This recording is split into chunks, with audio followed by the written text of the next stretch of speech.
If you're planning on doing afternoon tea on your London trip, there are a few things you need to know so you don't end up feeling out of place, confused, or breaking afternoon tea etiquette. By the way, I'm Jess, the founder of Love in London, and I've lived in London since 2013, and I've done a lot of afternoon teas. So let's start with what actually is afternoon tea. It's a very British tradition that started back in the 1840s and is credited to Anne, the 7th Duchess of Bedford. At that time, dinner in upper-class household was served pretty late, around 8 or 9 p.m., and Anne would start to get hungry around 4 o'clock, totally understandable, so she started to request that some snacks like sandwiches, sweet treats, and sometimes cakes would be brought up to her room around 4 o'clock. Eventually, she started inviting her friends to this little shindig, and it became a fashionable social event among the aristocracy and eventually spread to hotels and tea rooms around the country. These days, afternoon tea is generally done by tourists and sometimes by Londoners for like a special occasion or if you just want to have a fancy day out, but is definitely not part of our regular routine. So what do you need to know before you do afternoon tea? First things first, come hungry. Most afternoon teas are made up of little finger sandwiches, scones with clotted cream and jam, and little cakes and pastries, as well as tea on the side. And while that may not sound like a lot, I'm telling you, it is a lot of food.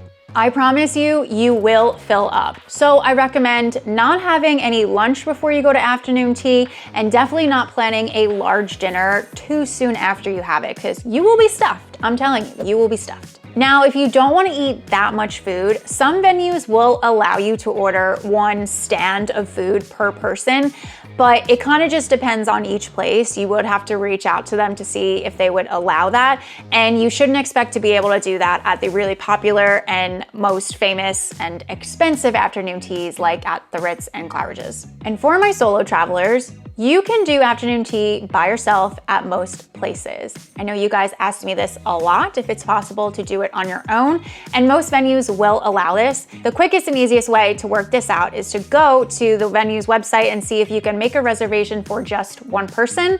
Even if it doesn't allow you to do that and the minimum is 2, you can still reach out to a venue, call them or email them and ask them if they can accommodate you. What do you wear to afternoon tea? In London, it ranges from smart casual to quite fancy, and it depends on where you go. If you're going somewhere iconic and luxurious like the Ritz or Claridge's, you will need to be dressed up, and they have a pretty strict dress code. No jeans, no trainers, aka sneakers, and for men, a jacket and a tie is usually required. Each venue will have all of this info on their website in detail because they want you to be dressed nice. For more modern and more relaxed tea spots with price points between like 35 and 55 pounds per person, it's not as fancy and they don't usually have a formal dress code. However, afternoon tea is kind of an occasion, so most people will be dressed up at least smart casual. So think like a nice dress or a nice blouse with trousers, or if you're a man, you could go with nice trousers and like a clean, crisp shirt. Again, this information will usually be in like the FAQs on the website of the venue you're looking at. And generally speaking, avoid anything overly casual. So no flip-flops, no jeans, and no gym wear. Even if there's no official dress code, like I said, most people will be dressed up because it's a bit of an occasion thing, so you'll want to be as well. And I would plan your afternoon tea experience on a day where you have time to go back to your hotel and change out of your exploring clothes so you can be dressed for the part. Okay, now this one is important. Do not call it high tea. High tea and afternoon tea are 2 different things. Historically, high tea was an evening meal served to working class families at a high table and had a lot of meaty options like meat pie. Today, high tea in London has a savory meat course in between the sandwiches and the sweet treats. However, there's basically very few venues that will even offer high tea. I think it's like the Savoy and Fortnum and Mason that have it as an option. So 95% of you watching this will end up doing afternoon tea. So make sure you call it afternoon tea. Got it? Good. You need to book your afternoon tea in advance.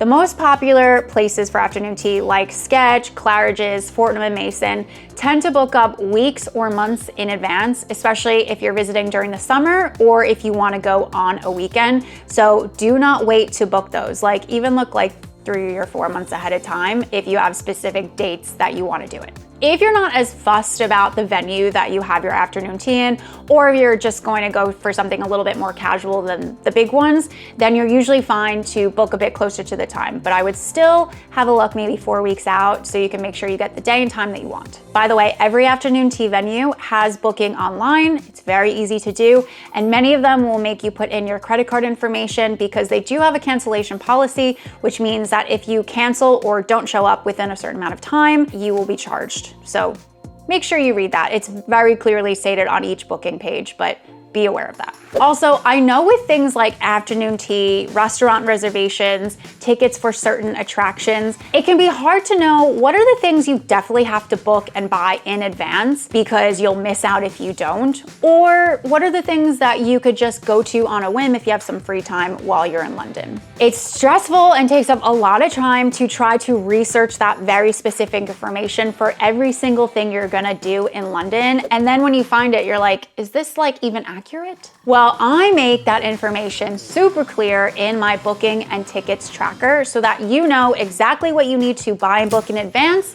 what things that you could try to book in advance, but it's not totally necessary, and which places you can save for when you just want to walk in somewhere without having a plan. The booking and tickets tracker comes as part of our Notion template, which will automatically populate with the places that you do need to book in advance, depending on which of my recommendations you have added the must do or might do tag to. It's very handy. I love that bit. It also comes as a printable worksheet in case you want to do it the old-fashioned way. The booking and tickets tracker comes with our London travel guides, like the London itinerary, which has planned your entire trip for you in a flexible way, great for first-timers, and the casual tourist guides for the travelers that just want to explore the locally loved hidden gems all around the city, all the places that I love to go to. So save yourself time, confusion, and missing out on the things that you definitely want to do while you're in London by grabbing one of our London travel guides. To find out more, scan the QR code that's popping up over here or click the link down in the description box of this video.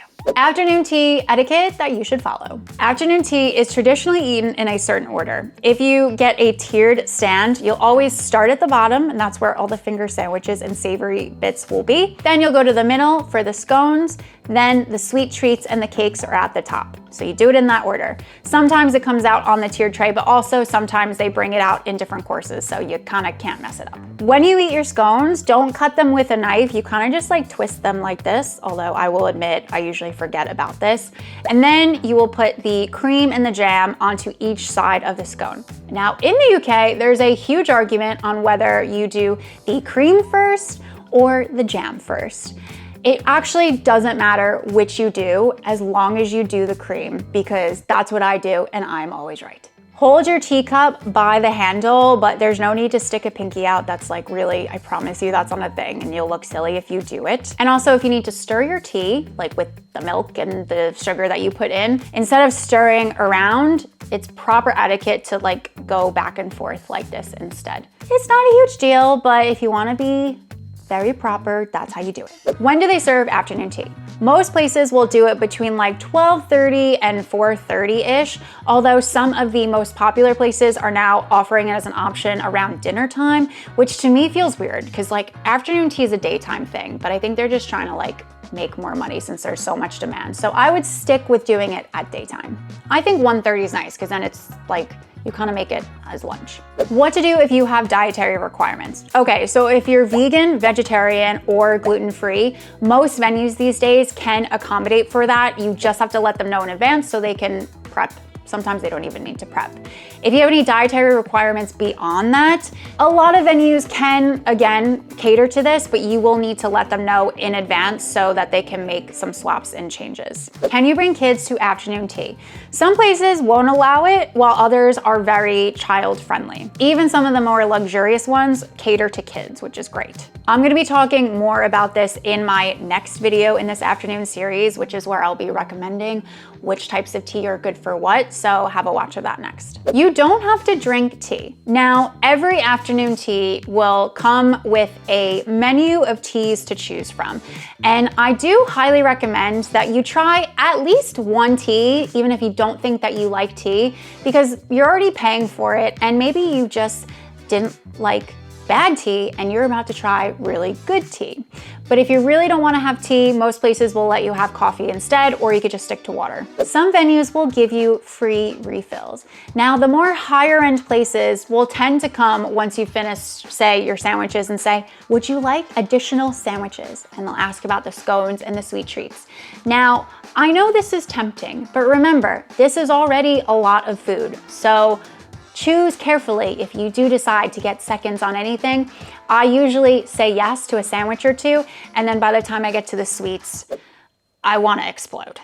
So keep that in mind. Some of the higher end places will let you take some stuff home. However, they won't let you take the finger sandwiches. So if you were planning on taking those home, which is usually the ones I want to take home because I'm like, I can have those for breakfast tomorrow morning, they won't allow it. How much does afternoon tea cost? Okay, so at a luxury hotel, you can expect this to run anywhere from 70 pounds per person up to 115, 120, 125 pounds per person. That's like the highest that you're gonna find. Then the smaller tea rooms and like the more mid-range places can be anywhere between 35 pounds per person up to like 50 or 60 pounds per person. Also keep in mind that there will always be a service charge added onto your bill. This is usually between 12.5% and 15%. It's optional, but unless you had very, very bad service, you're gonna pay it. And don't tip anything beyond that. That is your tip. You don't need to leave anything on top of it. There is no best afternoon tea.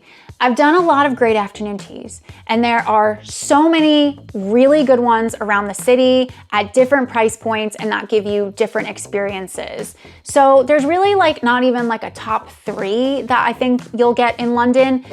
There's so many good options no matter what you're looking for. And in the next video in the series, I'm gonna tell you about some of the best ones that I do recommend for things like a traditional experience, one that's good for kids, one that is good for people who don't like sweet treats. So you can get all those recommendations and more if you click on this box that's popping up here to watch that video, or if you're watching this really early, it might not be available yet. And in that case, you should click here and watch this video, which is where I tried the 3 most famous afternoon teas in London, where I honestly review them and I let you know if they're worth the crazy price tag that comes with it. So click one of those here and I'll see you in the next video.